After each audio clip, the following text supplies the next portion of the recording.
Liana here, bringing you another holiday tradition from around the globe, and we've landed in Japan.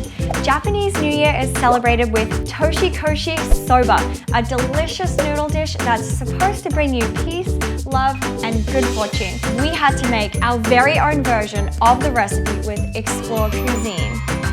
So may this dish bring you all the things that you're looking for in the new year, or at the very least, just a really amazing meal. Am I right? Right.